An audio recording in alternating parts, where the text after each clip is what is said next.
Shalom, salam sejahtera untuk kita semuanya. Bertemu kembali bersama dengan saya, Pendeta Daniel Siswanto. Kita akan melanjutkan pelajaran sekolah sahabat kita. Saudara, kita telah tiba di pelajaran yang kedua di triwulan yang pertama di tahun 2025 ini. Satu pelajaran yang sangat penting, yang sangat menarik dengan judul Kasih Perjanjian. Namun sebelum kita mempelajarinya, mari kita tunduk kepala dan kita berdoa. Bapa di surga, bila mana kami akan mempelajari firman-Mu melalui pelajaran sekolah sahabat ini. Urapi kami dengan kuasa Roh Kudus Tuhan. Mampukan kami untuk mengerti dan memahami firman ini. Berkati pemirsa dimanapun mereka berada. Dalam nama Yesus kami berdoa. Amin. Kasih perjanjian. Ayat inti terdapat di dalam Yohanes 14 ayat yang ke-23. Jawab Yesus, "Jika seorang mengasihi aku, ia akan menuruti firman-Ku, dan Bapa-Ku akan mengasihi dia, dan kami akan datang kepadanya dan diam bersama-sama dengan dia." Saudara, kasih Allah sangat bersifat relasional. Hubungan yang penuh kasih dan intim dengan Allah tidak dapat terwujud tanpa adanya timbal balik manusia sebagai respon terhadap kemurahan hatinya yang penuh kasih. Allah ingin mempunyai hubungan yang penuh kasih dengan manusia. Namun hubungan ini membutuhkan respon yang tulus dan ketaatan dari pihak kita. Bagaimana pelajaran ini selengkapnya? Di pelajaran hari Minggu dengan judul Kasih Allah yang Abadi. Yohanes 3 ayat 16. Karena begitu besar kasih Allah akan dunia ini, sehingga ia telah mengaruniakan anaknya yang tunggal, supaya setiap orang yang percaya kepadanya tidak binasa, melainkan beroleh hidup yang kekal. Saudara, tidak ada seorang pun yang tidak dikasihi Allah. Dan karena Allah mengasihi semua orang, dia juga ingin agar semua orang diselamatkan. Mazmur 33 ayat 5, Mazmur 145 ayat yang ke-9. Setiap manusia akan menerima kasih Allah dan diselamatkan. Namun, Allah tidak akan memaksakan kasih-Nya kepada siapapun. Orang bebas menerima atau menolaknya. 2 Petrus 3 ayat 9, 1 Timotius 2 ayat 4, demikian juga dikutip dalam Yeskiel 33 ayat yang ke-11. Meskipun ada yang menolaknya, Allah tidak pernah berhenti mengasihi mereka. Yeremia 31 ayat 3, dari jauh Tuhan menampakkan diri kepadanya. Aku mengasihi engkau dengan kasih yang kekal. Sebab itu aku melanjutkan kasih setiaku kepadamu. Kasih Allah tidak pernah habis. Kasih itu kekal. Hal ini sulit untuk kita pahami karena seringkali kita merasa mudah untuk tidak mengasihi orang lain. Jika kita sebagai individu dapat belajar untuk mengalami realitas kasih itu, yaitu mengetahui sendiri kasih Allah, maka betapa berbedanya cara kita hidup dan bagaimana kita akan memperlakukan orang lain, termasuk mereka yang membenci kita. Di pelajaran hari Senin dengan judul Kasih Perjanjian. Metafora keluarga atau kasih suami dan istri atau kasih seorang ibu yang baik terhadap anaknya digunakan khususnya untuk menggambarkan hubungan khusus antara Allah dan umat perjanjiannya. Ini adalah hubungan kasih perjanjian yang tidak hanya mencakup kasih Allah kepada umatnya, tetapi juga harapan bahwa manusia akan menerima kasih ini dan akan balas mengasihi Dia yang mengasihi satu sama lain. Ulangan 7 ayat 9, firman Tuhan berkata, "Sebab itu haruslah kau ketahui bahwa Tuhan Allahmu, Dialah Allah, Allah yang setia, yang memegang perjanjian dan kasih setianya terhadap orang yang kasih kepadanya dan berpegang pada perintahnya sampai kepada beribu-ribu keturunan." Saudara, kasih setia dalam bahasa Ibrani adalah hesed. Ini merujuk pada kasih sayang atau kasih yang teguh terhadap orang lain dalam hubungan kasih timbal balik. Kasih setia Allah menunjukkan bahwa kasih setianya sungguh dapat diandalkan, teguh, dan kekal, serta tidak bersyarat. Namun, pada saat yang sama, penerimaan manfaat hesed itu bersyarat, bergantung pada ketaatan umatnya untuk mematuhi dan mempertahankan tujuan hubungan mereka. Semua ini dikutip dari 2 Samuel 22 ayat 26, demikian juga di dalam 1 Raja-Raja 8 ayat 23, Mazmur 25 ayat 10, Mazmur 32 ayat 10, dan juga 2 Tawarik 6 ayat yang ke-14. Kasih setia Allah adalah dasar dari semua hubungan kasih. Dan kita tidak akan pernah bisa menandingi kasih itu. Allah tidak hanya memberi kita eksistensi secara cuma-cuma, tetapi di dalam Kristus Ia juga memberikan dirinya secara cuma-cuma bagi kita. Yohanes 15 ayat 13. Tidak ada kasih yang lebih besar daripada kasih seorang yang memberikan nyawanya untuk sahabat-sahabatnya. Filipi 2 ayat 8. Dan dalam keadaan sebagai manusia, Ia telah merendahkan dirinya dan taat sampai mati. Bahkan sampai mati di kayu salib. Di pelajaran hari Selasa dengan judul Hubungan Bersyarat. Dalam Hosea 9 ayat 15, firman Tuhan berkata, segala kejahatan mereka terjadi di Gilgal. Sungguh di sana aku mulai membenci mereka. Oleh karena jahatnya perbuatan-perbuatan mereka, aku akan menghalau mereka dari rumahku. Aku tidak akan mengasihi mereka lagi. Semua pemuka mereka adalah pemberontak. Saudara, Allah memanggil dan mengundang setiap orang ke dalam suatu hubungan kasih yang intim dengannya. Matius 22 ayat 1 sampai dengan 14. Menyambut secara tepat terhadap panggilan ini mencakup penurutan terhadap perintah Allah untuk mengasihi Allah dan mengasihi sesama. Matius 22 ayat 37 sampai dengan 39. Apakah seseorang menikmati manfaat dari hubungan dengan Allah ini bergantung pada apakah orang itu memutuskan dengan sukarela untuk menerima atau menolak kasih-Nya. Hosea 9 ayat 15. Tidaklah berarti bahwa Allah sepenuhnya berhenti mengasihi umatnya. Tetapi itu merujuk pada persyaratan dari beberapa aspek tertentu atau manfaat dari suatu hubungan kasih dengan Allah. Dan bagaimana kita menyambut kasih-Nya, itu sangatlah penting untuk keberlangsungan hubungan ini. Firman Tuhan dalam Yohanes 14 ayat 21. Barang siapa memegang perintahku dan melakukannya, dialah yang mengasihi aku. Dan barang siapa mengasihi aku, ia akan dikasihi oleh Bapa-Ku, dan aku akan mengasihi dia dan akan menyatakan diriku kepadanya. Satu hubungan timbal balik yang luar biasa.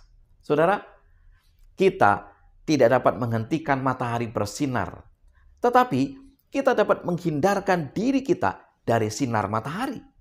Kita tidak dapat menghentikan kasih Allah yang kekal, tetapi kita dapat saja pada akhirnya menolak suatu hubungan dengan Allah.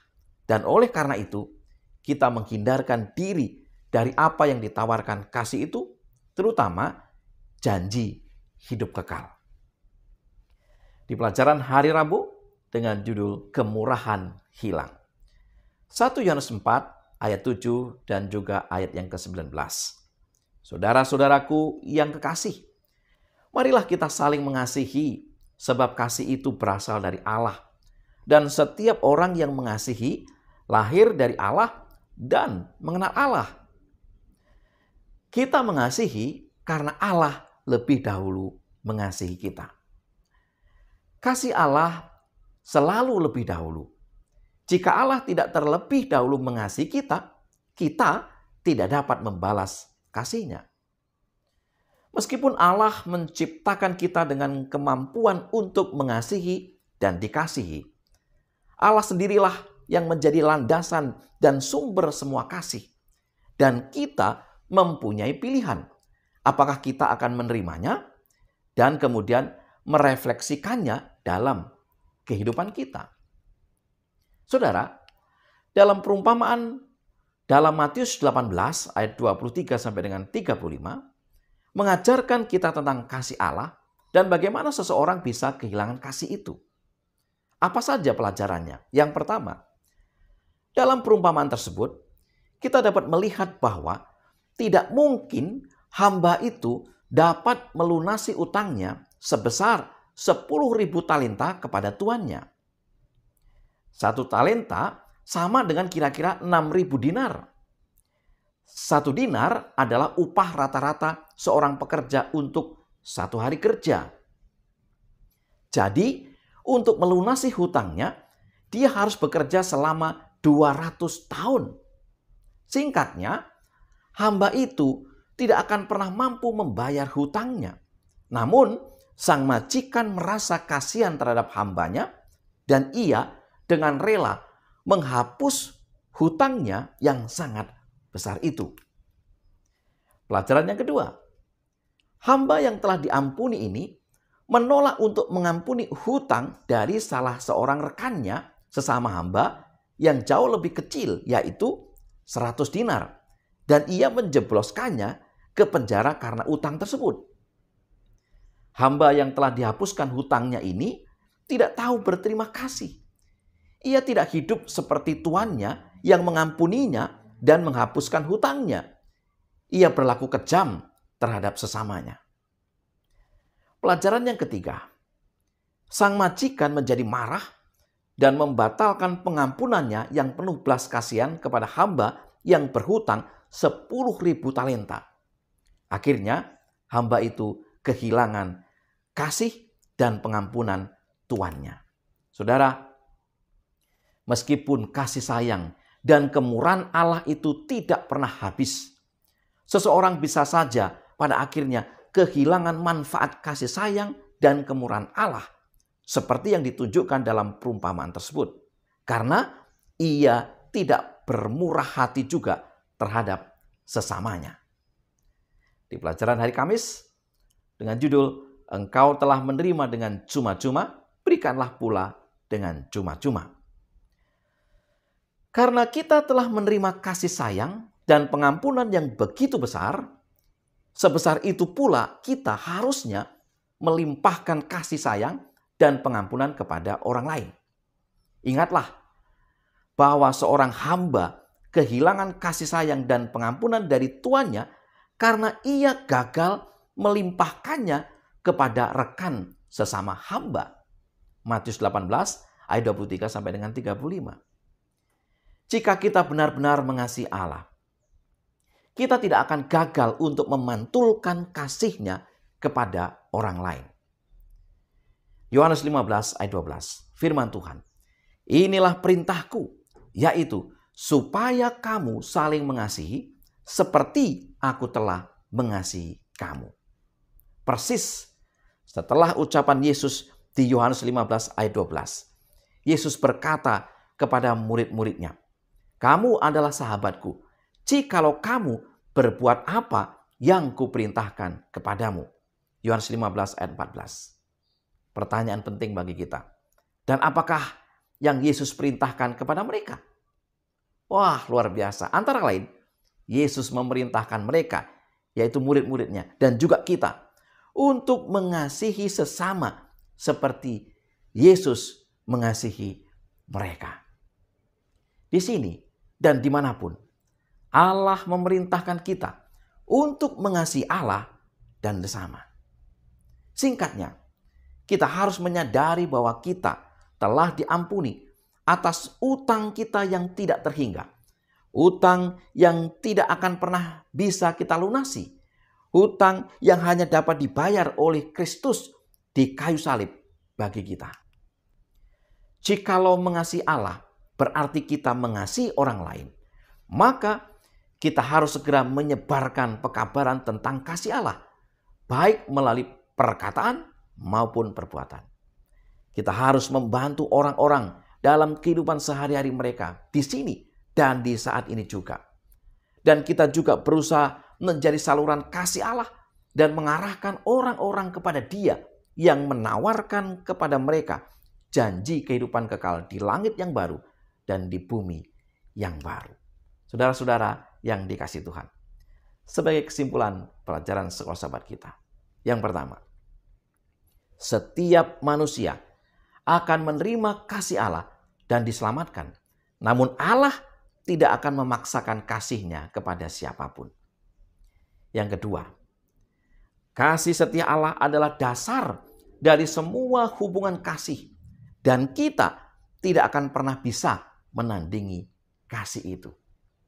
Yang ketiga, menyambut panggilan Tuhan dalam hubungan kasih yang intim dengannya mencakup penurutan terhadap perintah Allah untuk mengasihi Allah dan mengasihi sesama. Yang keempat, Allah sendirilah yang menjadi landasan dan sumber semua kasih.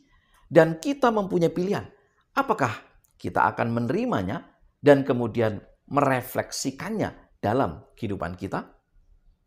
Yang kelima, jikalau mengasihi Allah berarti kita mengasihi orang lain, maka kita harus segera menyebarkan pekabaran tentang kasih Allah, baik melalui perkataan maupun perbuatan. Inilah pelajaran sekolah sahabat di pekan yang kedua ini yang bisa saya bagikan bagi saudara. Semoga menjadi berkat dan bermanfaat. Mari kita tunduk kepala dan berdoa. Tuhan Bapa yang penuh kasih, sungguh satu pelajaran firman Tuhan yang sangat indah. Urapi kami dengan kuasa-Mu, sehingga kami mampu menjadi pelaku firman, menunjukkan cinta kasih kami, baik kepada Tuhan, demikian juga kepada sesama. Berkati seluruh pemirsa dimanapun mereka berada. Terima kasih ya Tuhan. Dalam nama Yesus kami berdoa. Amin. Saudara-saudara yang dikasihi Tuhan, mari kita terus menyelidiki akan kebenaran firman Tuhan melalui pelajaran sekolah sahabat ini. Kita akan bertemu di pekan depan dengan pelajaran yang lebih mantap lagi, lebih baik lagi. Selamat belajar, selamat sahabat, dan Tuhan memberkati kita.